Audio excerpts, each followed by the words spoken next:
Hello Kondapalli. మన తిరువూరు నుంచి కొండపల్లి వెళ్తున్నాం. ఈ కొండపల్లి కోట చరిత్ర గురించి తెలుసుకుందాం. 14వ శతాబ్దంలో ముసునూరి కమ్మరాజుల కాలంలో కేవలం గ్రానైట్ రాళ్లు మరియు సున్నంతో ఈ కోట నిర్మితమైంది. ఢిల్లీ సుల్తాన్లు పారద్రోలి ఈ దేశాన్ని పరాయి పాలన నుంచి విముక్తి చేసిన మన తెలుగు వీరుడు ముసునూరి ప్రోలయ్ గారు తన రాజ్యాన్ని సుభిక్షంగా శత్రు దుర్భేద్యంగా మలిచే ప్రయత్నంలో మన దేశంలో అనేక కోటల నిర్మాణాలు చేపట్టాడు. అందులో భాగంగా మన కొండపల్లి కోట నిర్మాణాన్ని కూడా స్థాపించాడనమాట. ఈ కోట నిర్మాణం ప్రోలయ వారసుడైన కాపయ్య కాలంలో పూర్తయిందంట. కాపయ్య ఈ కోట నిర్మాణం దిగ్విజయంగా పూర్తి చేసి గుంటూరు జిల్లా కొల్లూరులో శాసనం వేయించాడు. కమ్మ వంశ రాజులు సుమారు 300 ఏళ్ల పాటు మన కొండపల్లి కోటను పరిపాలించారంట. తర్వాత ఒరిస్సాకు చెందిన గజపతులు, కుతుబ్ షాహీ వంశం, విజయనగర సామ్రాజ్యం, శ్రీకృష్ణ దేవరాయలు, గోల్కొండ సుల్తాన్లు, చివరిగా ఆంగ్లేయులతో మన కొండపల్లి కోట పరిపాలన ఆగిపోయింది. ఈ కోట ఎన్నో మరమ్మతుల నేపథ్యంలో ఆయా రాజుల పాలనలో కొండ చుట్టూ శత్రు దుర్భేద్యమైన ఒక గోడలాగా కట్టించారు. కొండపల్లి కమ్మరాజుల పరిపాలన కాలంలో ఈ ప్రాంతంలో వాణిజ్యం బాగా అభివృద్ధి చెందింది.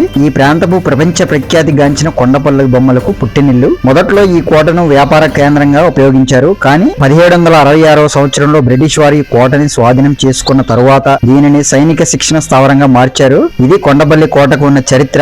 మీరు కొండపల్లి కోటకు వెళ్ళినట్లయితే అక్కడ మ్యూజియం లో ఏర్పాటు చేసిన కోటకు సంబంధించిన రహస్యాలు, రాజుల పాలన కాలాలు, రాజుల పేర్లు అన్ని సవివరంగా రూపొందించారు. క్లారిటీగా అయితే చూడండి. థ్యాంక్ యూ అనండి.